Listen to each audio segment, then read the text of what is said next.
اچھی سوچ بندے کو جو ہے وہ اچھا کر دیتی ہے. ہم میں سے شاید ہر ایک کے پاس جو ہے وہ ایک ماضی کی تلخ حقیقتیں ہوتی ہیں، اور ہم جو ہے وہ اس ماضی کی یادوں کو یاد کر کے بعض اوقات یہ کہتے دکھائی دیتے ہیں، بعض اوقات یہ کہتے سنائی دیتے ہیں کہ یار وہ وقت بڑا برا تھا، اس وقت میں یہ میرے ساتھ ہوا، کاش کہ یہ نہ ہوتا، کاش کہ میں یہ نہ کرتا، کاش کہ یہ چیز نہ ہوتی. اب ہم ہر چیز کو اسلام کے ترازو میں دیکھیں، ہر چیز کو اسلام کے پیمانے میں دیکھیں کہ اسلام کیا کہتا ہے،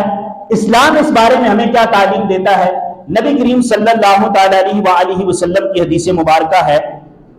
کہ جب کسی مسلمان مرد یا عورت کو کوئی مصیبت پہنچتی ہے اور وہ پرانی ہو جاتی ہے، وہ ایک ماضی کی یاد بن جاتی ہے، فرمایا جب وہ پرانی ہو جاتی ہے، مثلاً کئی سال پہلے کی دوبارہ کوئی مصیبت اسے یاد آئے تو اس پر انا للہ و انا الیہ راجعون پڑھے، اللہ پاک کے لیے ہی ہے ساری چیزیں، یہ کہے تو اللہ پاک اسے وہی ثواب عطا فرمائے گا جو مصیبت آنے کے وقت ملا تھا. اب ہم کیا کہتے ہیں، ہمارا کیا طرز عمل ہے، ہمارا کیا جو ہے وہ طرز زندگی ہے، ہم کہتے ہیں کہ وہ کیوں آیا تھا، وہ وقت کیوں تھا، کاش کہ وہ نہ ہوتا، کاش کہ ایسا نہ ہوتا، کاش کہ یہ چیز نہ ہوتی، کاش اس وقت میں یہ کر لیتا. اب بندہ ماضی کو یاد کر کے اپنے حال کو بھی خراب کر رہا ہوتا ہے. اب حال اور مستقبل کے بارے میں بندہ نہیں جانتا میرے ساتھ کیا ہونے والا ہے، ابھی میں کس حالت میں ہوں گا، میری جو ہے وہ مستقبل کی پوزیشن کیا ہوگی، اس بارے میں جو ہے وہ بندے کو معلومات نہیں ہوتی. لیکن ماضی کی تلخ حقیقتیں یاد کر کے بندہ جو ہے وہ اپنے آپ کو برا فیل کرتا ہے، اپنے آپ کے بارے میں برا گمان کرتا ہے، جس کی وجہ سے بسا اوقات بندہ گناہ کی طرف بھی مائل ہوتا ہے. اب ہم اپنی زندگی سے اگر لفظ کاش نکال دیں تو ہماری زندگی اچھی ہو جائے. دیکھیں کہتے ہیں کہ کوئی پرانی چیز کو یاد کر کے بندہ کہتا ہے کہ یار وہ تم نے کیا یاد کرا دیا، زخموں پہ جو ہے وہ نمک چھڑک دیا، یہ ایک مثال عام طور پر دی جاتی ہے. اب جو تلخ حقیقت ہے، جو بری چیز ہے، وہ بیان کرنے کی ضرورت ہی کیا ہے، بندہ اچھائی کو بیان کرے، اچھی چیز کو بیان کرے. اپنی زندگی کے اندر ہم اگر سرخروئی چاہتے ہیں تو ہم ماضی سے کچھ سیکھیں. ماضی ہمیں بہت ساری چیزیں سکھاتی ہے، ماضی کے اندر ہم نے جو غلط کام کیے، اللہ پاک نے ہماری یادداشت کو کتنا وسیع رکھا ہے.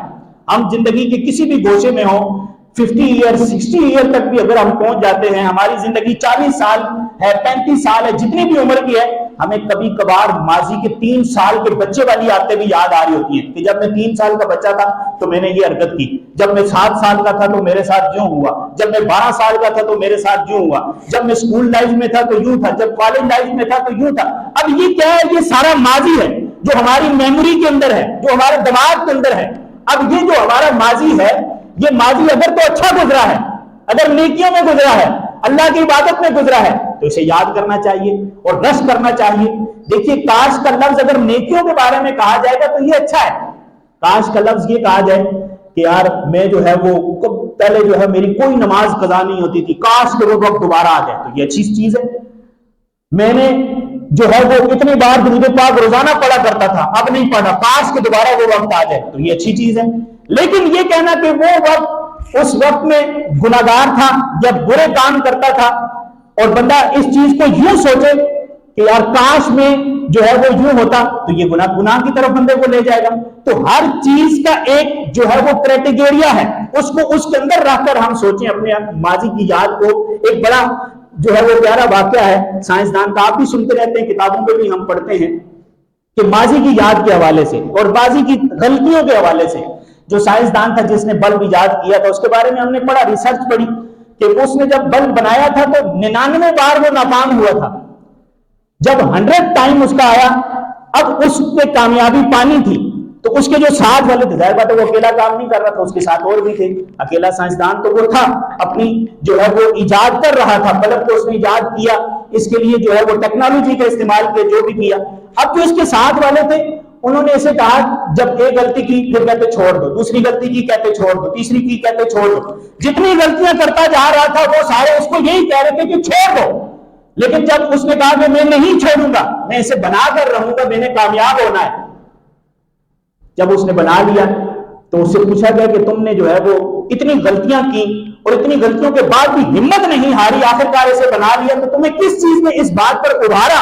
کہ تم یہ بنا لو گے؟ وہ کہتے ہیں مجھے میری ہر غلطی سدھار رہی تھی، میری ہر غلطی مجھے سدھار رہی تھی کہ یہ غلطی دوبارہ نہیں کرنی، یہ غلطی دوبارہ نہیں کرنی۔ جب ایک غلطی ایک بار ہو گئی اور پتہ چلا یہ غلطی ہے تو دوبارہ وہ غلطی نہیں کی، جب دوبارہ کیا دوبارہ پتہ چلا کہ دوسری غلطی ہے، اس کو تیسری بار نہیں کیا، تیسری بار اور غلطی ہے تو چوتھی بار اس غلطی کو نہیں کیا۔ تو گویا کہ انسان جب کامیابی کی منزل طے کرتا ہے، کامیابی کی سیڑھی چڑھتا ہے، تو وہ ناکامیوں کی بہت ساری سیڑھیاں گزار کر، ناکامیوں کے بہت سارے راستے اختیار کر کے اپنی کامیابی کی طرف آتا ہے۔ کیوں؟ کہ اس کا مقصد کامیابی حاصل کرنا ہوتا ہے، اس کی مقصد میں کامیابی ہوتی ہے، اس کا مقصد یہ نہیں ہوتا کہ میں نے چھوڑ دینا ہے کسی کام کو۔ ہم کسی کام کے لیے کوشش کرتے ہیں، بسا اوقات جو ہے وہ ڈی گریڈ ہو جاتے ہیں، بسا اوقات جو ہے وہ ڈی موٹیویشن ہو جاتے ہیں، بسا اوقات جو ہے ہمارے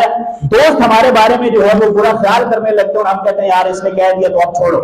بسا اوقات ہم زندگی کے، یہ زندگی کی بات کر رہا ہوں، اخروی معاملات پر اگر ہم اپنے غور کریں، نیکیوں کے معاملے میں غور کریں، بس بالفرض ایک شخص ہے وہ داڑھی نہیں رکھتا، اب وہ نیکی کی طرف آتا ہے، داڑھی رکھ لیتا ہے، لیکن جب انہی دوستوں میں جا کر بیٹھتا ہے جنہوں نے اسے بغیر داڑھی کے دیکھا ہے، وہ اسے ڈی موٹیویٹ کریں گے، وہ اسے ڈی گریڈ کریں گے۔ اب یہ ان کی ڈی موٹیویشن میں آئے گا یا نہیں آئے گا، یہ اب اس کا امتحان ہے،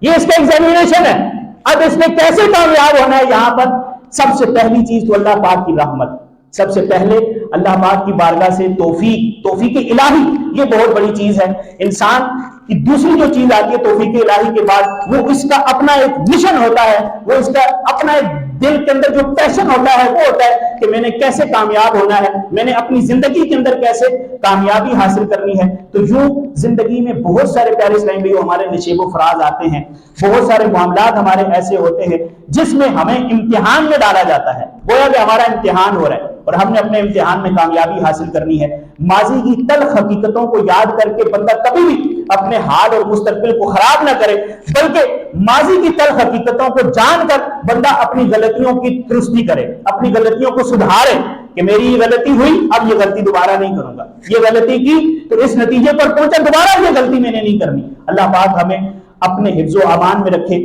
دنیا کے بہت سارے معاملات ہیں جن معاملات کی طرف ہماری توجہ ہونی چاہیے۔ قرآن اللہ پاک کی آخری کتاب فرقان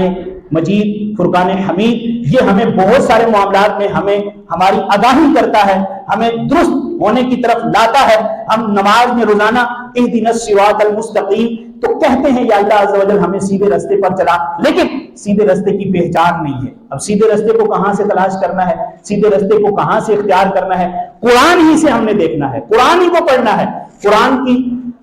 روشنی میں رہیں گے، قرآن کی آگاہی میں رہیں گے تو انشاءاللہ عز و جل سرخروئی ملے گی۔ یہ معاشرہ اس وقت یوں سمجھیں کہ جیسے پچھلے جمعوں میں بھی میں نے بیان کیا، ہم تلخ حقیقتوں سے گزر رہے ہوتے ہیں بعض اوقات، اور بہت ساری ایسی چیزیں ہوتی ہیں جو ہمیں برائیوں کی طرف دھکیلتی چلی جا رہی ہوتی ہیں، اور یہ قرب قیامت کی نشانیاں ہیں۔ نبی کریم صلی اللہ تعالیٰ علیہ وسلم نے جو قیامت کی بہت ساری نشانیاں بیان فرمائی، ان میں سے کئی نشانیاں ظاہر ہو چکی اور کئی ہونا باقی ہیں۔ ہم قرب قیامت میں یہ انڈرسٹوڈ ہے، لیکن اپنے آپ کو کیسے سدھارنا ہے، اپنے آپ کو کیسے سیدھی راہ کی طرف لانا ہے، اپنے آپ کو کیسے قرآن کی تعلیمات کے قریب کرنا ہے، اپنے آپ کو کیسے نبی کریم صلی اللہ تعالیٰ علیہ وسلم کی سنتوں کے اندر جو ہے وہ ڈھانا ہے، اس کے لیے ہمیں اچھی صحبت کی ضرورت ہے، نیک صحبت کی ضرورت ہے۔ اس وقت سوشل میڈیا یہ یوں سمجھے کہ ہمارے معاشرے کا ایک بدترین بھی کہیں اور بہترین بھی کہیں، دونوں طرح سے ہم کہہ سکتے ہیں اس کو۔ بہترین تو یوں کہ سوشل میڈیا کے ذریعے بہت سارے لوگ نیک بھی بن جاتے ہیں، نیکی کو سیکھتے ہیں، لیکن